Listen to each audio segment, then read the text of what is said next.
O Aloysio Nunes diz o seguinte: esse carimbo de terrorista a um país ou a um movimento que atua internacionalmente é algo que decorre de uma posição das Nações Unidas, e o Brasil segue a opinião das Nações Unidas. As Nações Unidas não definem os palestinos ou qualquer grupo palestino, nenhum deles, como terrorista. Quem define é esses 3, 4 países que assinam as declarações que eles querem assinar. Então, primeiro, Hamas não é terrorista, e nenhum palestino é terrorista, e nenhuma organização palestina é terrorista pelo direito internacional. 1. 2. A guerra não é contra o Hamas, é contra o povo palestino, e dura 76 anos no mínimo, e dura bem mais se nós pegarmos a Declaração Balfour lá de trás, e se nós pegarmos também o mandato de protetorado, que não cita o povo palestino nenhuma vez. Mas o Hamas é uma organização palestina. Nasceu no final de 87 e 88, não nasceu da intifada, mas por causa da intifada.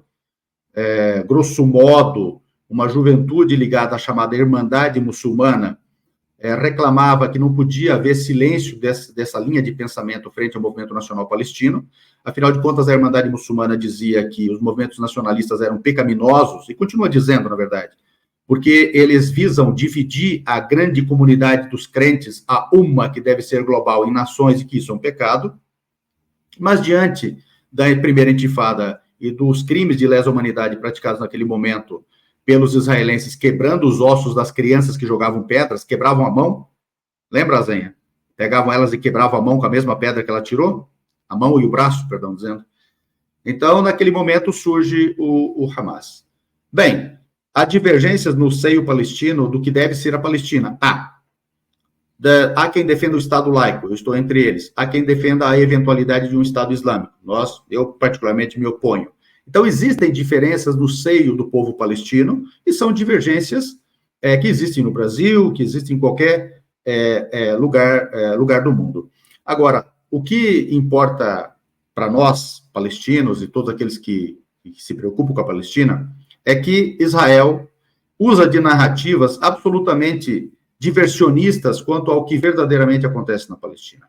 O que verdadeiramente acontece na Palestina é uma ocupação colonial, é uma desumanização de um povo inteiro, se lhe nega todos os direitos humanos, ou seja, toda a legislação dos direitos humanos, a legislação internacional de direitos humanos não se aplica ao povo palestino, e há um extermínio programado e cada vez mais sendo implementado. Israel busca hoje uma solução final em que a Palestina desapareça do mapa, não haja reconhecimento a isso. E o Netanyahu provou isso agora na Assembleia Geral das Nações Unidas, quando exibiu um mapa sem a Palestina.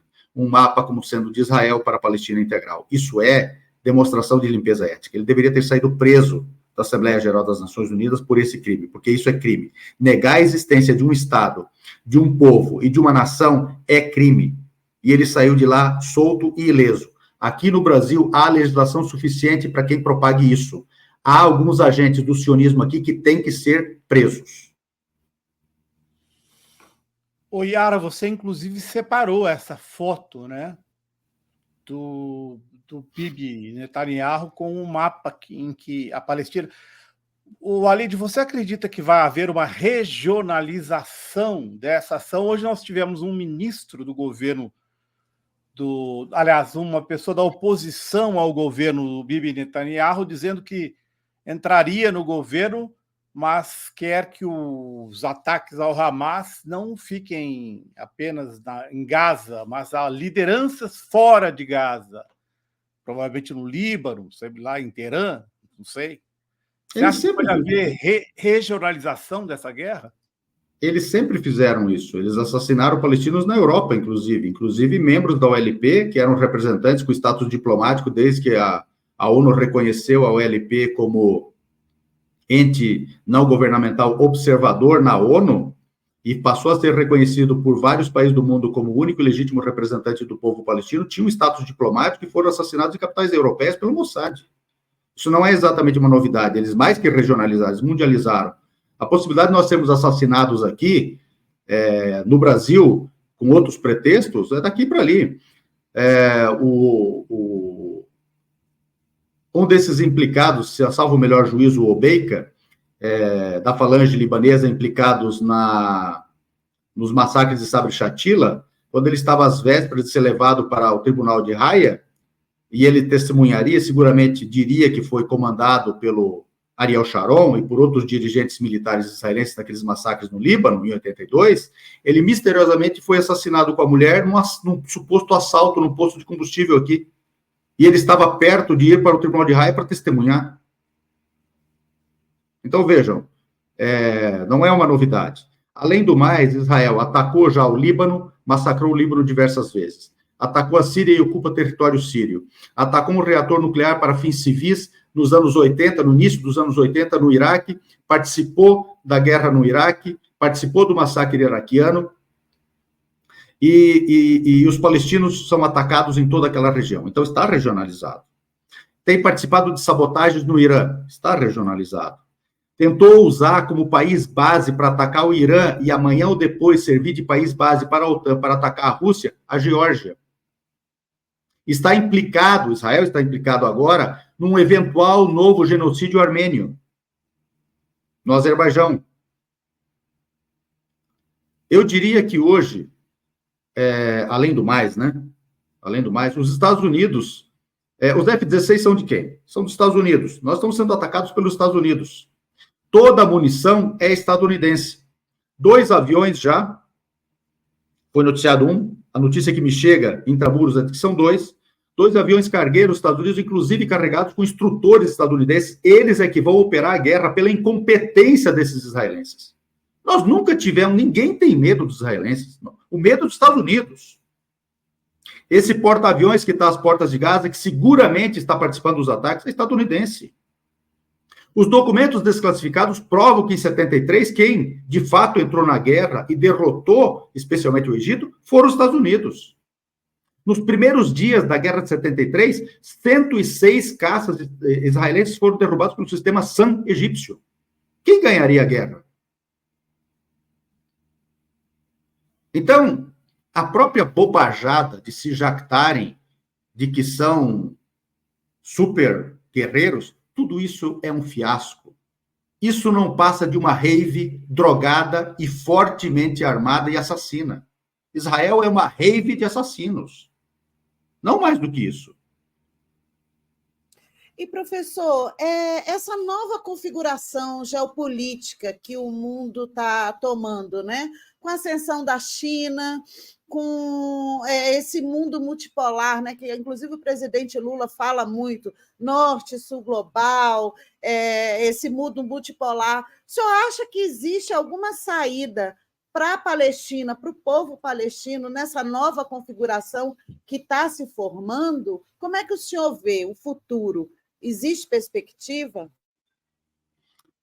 Eu não sou um analista de relações internacionais e nem sou um adivinho, né?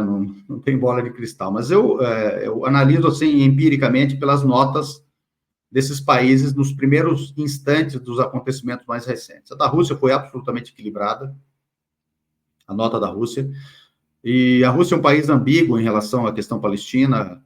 A Rússia só teve contatos com a OLP, de fato, na época da União Soviética, em 69, 68, após a Batalha de Karama, que o Arafat vem para o mundo, né, quando vence aquela batalha contra os israelenses, em 21 de março de 68. É bom deixar claro também que a própria União Soviética financiou, participou da limpeza étnica quando reconheceu Israel e foi contra, inclusive, o Andrei Gromyko, na ONU, naquele momento, contra a resolução 194, de 11 de dezembro de 48, para o retorno dos refugiados. Então, sempre teve ambíguo, e nesse momento deu uma declaração muito, muito coerente. A declaração também da China foi muito coerente, e de todos os países que não participaram do massacre dos palestinos, e do mundo todo, na verdade, sob mandatos coloniais e atitudes coloniais, também tiveram notas absolutamente equilibradas e lúcidas. Então, eu acredito que esse é um sinal. Um outro sinal importante é o quanto a Rússia vem dizendo da associação de Israel com os nazistas na Ucrânia. É bom lembrar que o Zev Jabotinsky, o sionista mais radical que defendeu um extermínio total do povo palestino publicamente, na época, inclusive, que ele era dirigente da Organização Sionista Mundial, se aliou aos nazistas e aos neonazistas naquele momento, já nos anos 20, na Ucrânia de então, matando judeus, e eles também se opunham, naquele momento, à União Soviética. E o carregador de mala dele, que era uma espécie de secretário particular, era exatamente o pai do Netanyahu. E não por acaso, agora, um sionista raiz, governa a Ucrânia, e o filho do carregador de mala do Jabotinsky, aliado dos neonazistas da Ucrânia, está governando Israel novamente, o mais longevo governante de Israel, vejam só que coincidência, e com esse gabinete que os próprios Estados Unidos classificam de fascista, e que faz essas declarações de eliminação de toda a população de Gaza.